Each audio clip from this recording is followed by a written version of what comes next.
Now at 11, a car goes off the road and into the river, killing 2 sisters. It's still hard, every day it's like, we're living a nightmare. Tonight, they're remembered.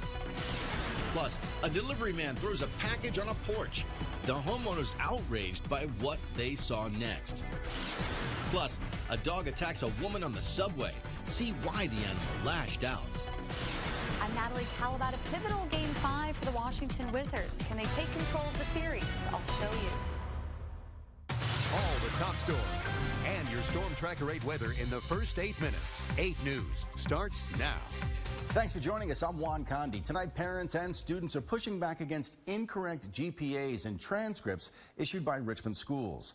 8 News reporter Aaron Thomas is live tonight to explain how parents are getting involved. Aaron?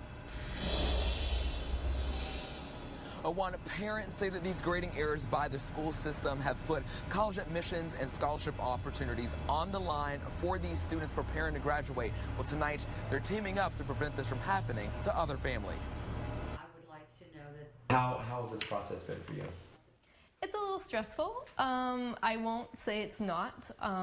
There's nothing I enjoy about this process. Betsy Milburn glazes over her son's high school transcript. She spent months trying to address incorrect grades she says prevented him from earning scholarships. That's a disservice and a disadvantage to all the children of RPS. They deserve to have their transcript, they deserve to have their GPA, and they deserve to have their rank correct. About a week ago, Richmond Public Schools announced it made a mistake offering incorrect grades and class ranks for students participating in dual enrollment at Open High School and international baccalaureate courses at Thomas Jefferson High School. That's just not acceptable. Parent Kay Boland blames an outdated grading system and unskilled employees for this mishap. We're paying taxes for this, and I understand the school system is overwhelmed by the diverse population it serves and the diverse problems it encounters. Parents held a PTA meeting to come up with possible solutions. This information should be archived online. It should be accessible by any parent or any student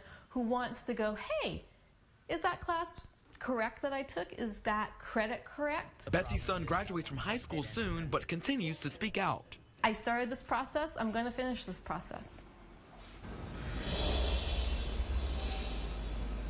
We reached out to Richmond Public Schools. A spokesperson tells us that the academic services team continues to work through the situation. Now, some of those parents you did see tonight plan on taking this matter to next month's school board meeting. Reporting live in Richmond tonight, Aaron Thomas, 8 News.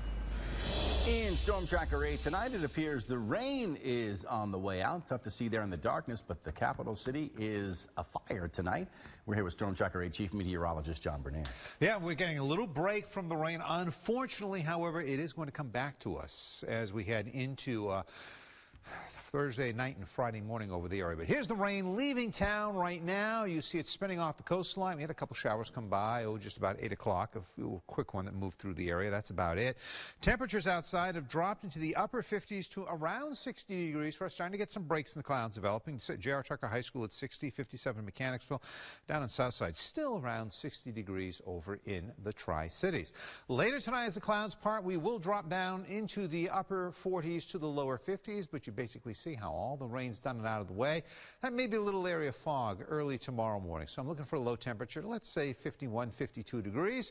Start your day off. Again, a little patchy fog in a few spots right at sunrise. Then a mostly sunny morning. And tomorrow we're warming up to around 72 degrees. But yes, the rain is coming back. But it's only going to last for a short period of time. We'll tell you about that in a moment. Hey, remember 24/7, we're not on the air. Need to check on what's going on with the weather? You can do so with the Storm Tracker 8 app. It is free for your iPhone and Android device. New tonight, a mother's reminded of a heartbreaking loss 1 year ago. Her 2 daughters killed while driving to school. Their car plunged off a bridge in Cumberland County. 8 News reporter Sierra Fox spoke to that mom. Sierra? Juan, their mother told me she never expected to outlive her daughters. She says it's supposed to be the other way around, and tonight she's still dealing with the devastating loss. 1 year later, in a quiet backcountry road, this Bridgeside Memorial still stands where people pay their respects to the 2 sisters who lost their lives too soon. It's still hard, every day it's like, we're living a nightmare, but, you know, we have a strong support system. Flowers and messages of comfort written on this bridge show how 16-year-old Michaela and 14-year-old Tiana Woodson were beloved students and friends in the Cumberland community. We're just, you know, trying to stick together and get through it. On April 26, 2017, the sisters were on their way to school. They ran off Bonbrook Road right into the Willis River. I knew the chances of, you know, if the car had gone in the water, that there was probably no chance that they were, you know, still alive. Mrs. Woodson walked up and down the road calling her daughter's names until she was told the unimaginable news. I just felt like my world was, you know, just about to come to the end. At that moment, I just didn't even want to live anymore. Nothing even mattered at that, you know, exact moment when I realized, you know, what had happened. Mrs. Woodson shares a lesson she wants everyone to keep in mind. Things can happen in a blink of an eye. Never did I think, you know, a year ago from tomorrow when I got up, you know, and got my kids ready for school and I walked out the door and told them, you know, I'm gone, that would be the last time that, you know, I spoke to them. Mrs. Woodson is holding a memorial week for her daughters. For example, today is Chick-fil-A Day and people dressed up like cows because that was one of their favorite places to eat at. She also set up the Memorial Scholarship Fund in memory of her two daughters. You can find more details and information on our website. Sierra Fox, 8 News. Colonial Downs has a new owner tonight. The horse racing track has been closed since 2014. Chicago-based Revolutionary Racing and Peninsula Pacific are buying it for more than $20 million. They hope to bring live horse racing back to the Commonwealth. The General Assembly passed a bill this session to allow betting on past races here in Virginia. Stay with us for updates on this developing story. 8 News investigates tonight.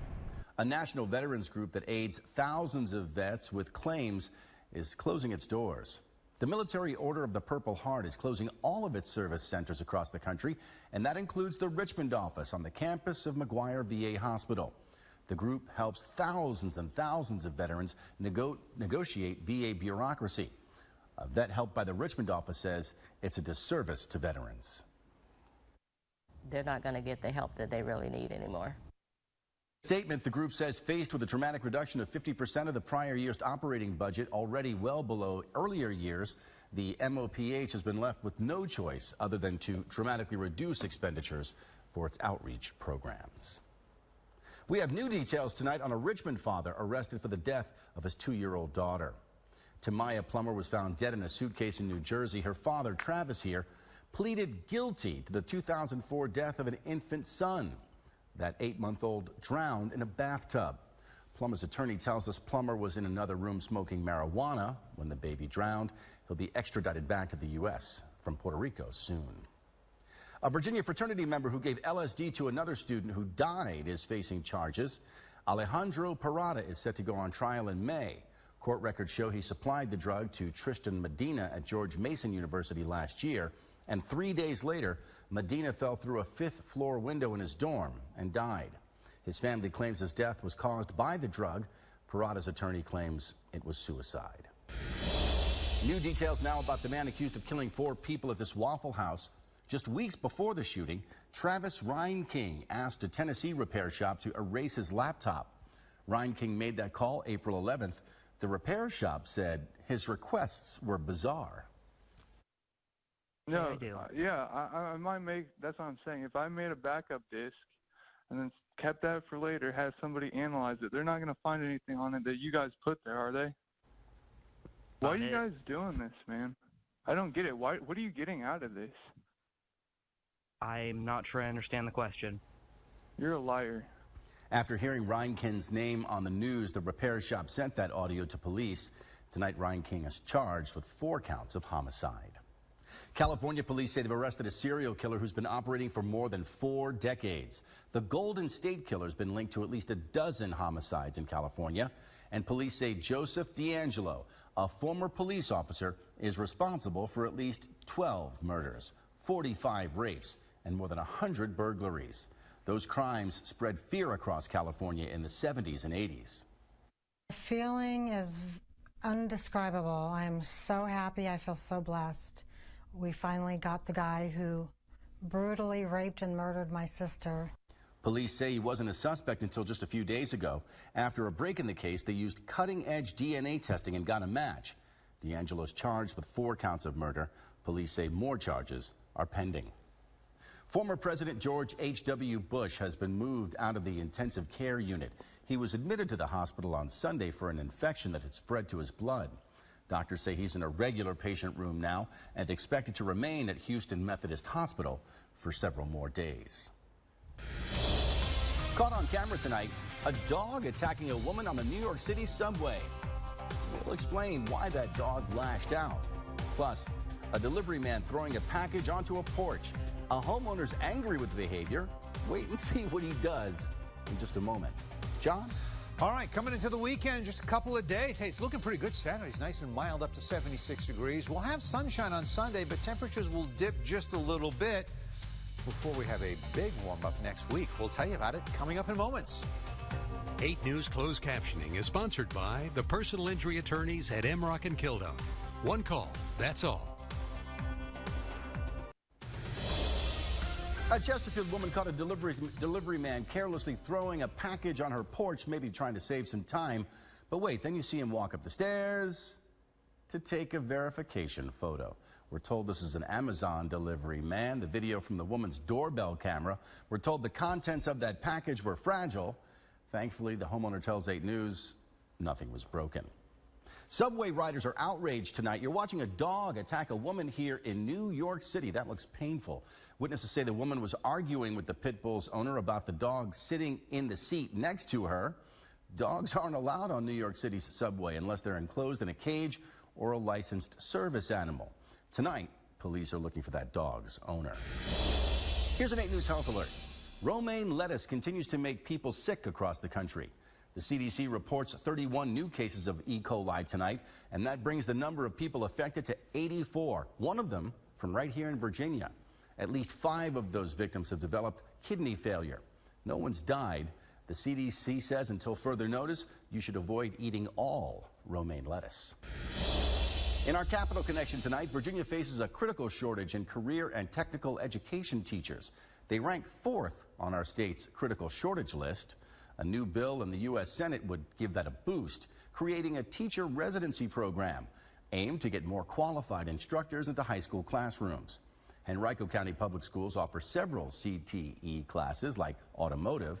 Anthony Desjardins made the switch to teaching 11 years ago. I originally came here as a volunteer to help the other instructor out, and I really thoroughly enjoyed the atmosphere, the kids, and then the thought of giving back. Virginia's junior Senator Tim Kaine is one of the bill's sponsors. Just in tonight, the Coast Guard is suspending a search for a 4-year-old who was swept off into the ocean today. It happened in Kitty Hawk, North Carolina. They've been searching for the child since 4 p.m. The Coast Guard says the boy was on a beach with his mother when a wave hit them both and swept him out into the water, carried by the current. Dramatic video now from Charlotte, North Carolina, where a kayaker had to be rescued today. He got stuck there on the river, stuck against logs and other debris. Firefighters used a ladder to throw a rope to keep him up and then a boat to get him to safety. He's being treated at an area hospital tonight. The most accurate forecast in Central Virginia. Now, your Storm Tracker 8 weather. Well, we're going to get a little break for a day from any rainfall over us here before another little system shows up. That's going to be late tomorrow night into Friday morning. And then after that, we've got an extended period of very nice weather setting up over us here. Let me show you what's going on. Again, you see the swirl off the coastline. Watch closely right here. You can kind of see it just swirling its way there out of the way. That's the system that came through, brought us the showers. Now, still some leftover moisture over us here. So it's a little misty outside right now. But this guy's lifting away from us. Starting to watch the next system off to the west. That's due in here tomorrow night. Between the two of them, we've got a little band of dry air that will come in. Give you actually what's going to turn out to be somewhat of a good-looking Thursday here over Central Virginia. So here's the next band of showers. You see the system spinning here around Kansas City, moisture pushing into Tennessee, and that's going to swing in here tomorrow night. I think the best chance of rain will be while you're sound asleep, unless you're one of those late night owls who's out and about well after midnight. Close to home for us, here's what's going on. The showers have left the area. There's the little band that came through right about 8 o'clock and made the cars all nice and wet and gave you a little extra on the lawns and the plants outside. Now, we are down to 57 degrees outside right now, 56 degrees Ashland, 60 Louisa, 64 degrees in Charlottesville. Later tonight, we will drop to the lower 50s again. Watch for a little patchy fog in a few spots. I don't think this is going to be, you know, like London, England, where it's just going to sock us completely in, but we may have to deal with a little bit of it early tomorrow morning for the very early start of the morning rush hour. Then we'll turn mainly sunny, and we look pretty good with temperatures jumping in the lower 60s by the time we get to around 10 a.m., and we should top out in the lower 70s, 72 your high temperature tomorrow, but clouds will start to build in later on in the afternoon. It's this next weather system that's on the way. So looks good tomorrow morning. Then here we go into Thursday afternoon, some thin clouds coming in. By Thursday night, rain's on the way, and watch it swing up over us here. Some pretty good rain passing just to the west into your early Friday morning. Then Friday, early morning showers. Then kind of mostly cloudy skies, a widely scattered shower possible in the afternoon. Get it on all out of here. We're heading into the weekend with a forecast that looks really good on Saturday, 76, 68 degrees on Sunday. Now a little chilly Monday morning, but then everything kicks into gear. And by the mid part of next week, we're looking at temperatures in the lower 80s. Good evening, everyone. I'm Natalie Calabat from the operation table to the racetrack. One local racer has gone the distance for the results to come to life at the Virginia International Raceway. His story is next. 8 Sports is sponsored by the Haley Automotive Group.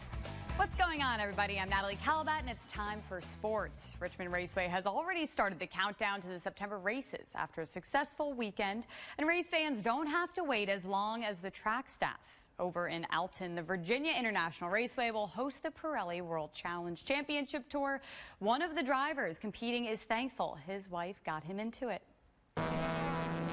My wife, she saw that I was bored and said, "Why don't you find something to do?" And I said, "Well, all right."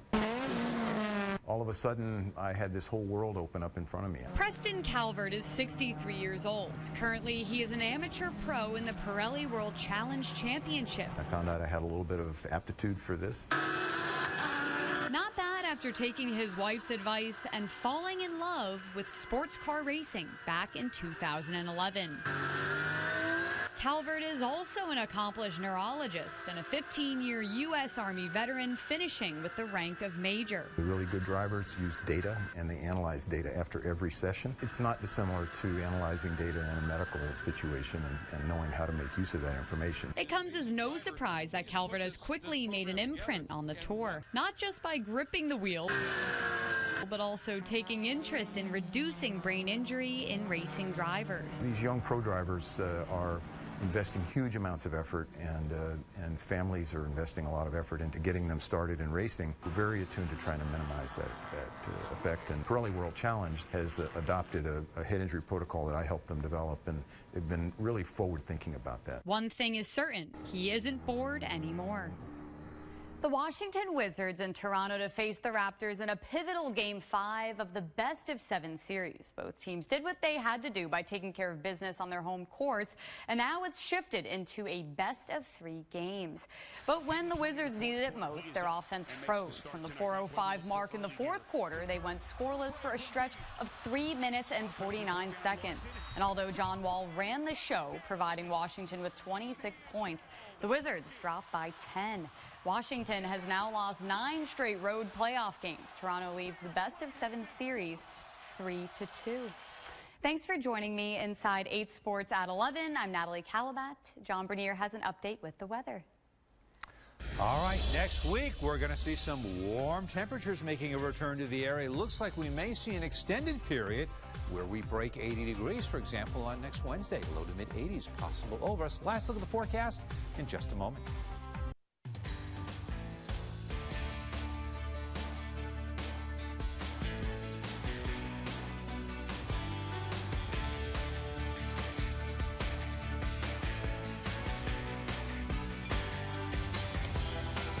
Check this out. More than 300 people raised tens of thousands of dollars tonight to support adult literacy. The Great Richmond Trivia Bee was held here at the Hippodrome Theater. The annual event's a fundraiser for the Read Center, which specializes in making reading accessible to everyone in our community. Their MC was 8 News anchor Christina Fierrick there on the left. Good job. This is going to raise money for Read so we can provide classes to adults who need them for free and one-to-one tutoring. Our students come to us because they want to improve their lives, they want better education, they want better jobs, they want to help their children with their education. Couldn't have had much better of a fundraiser. We're told the event raised $30,000. Congratulations. John?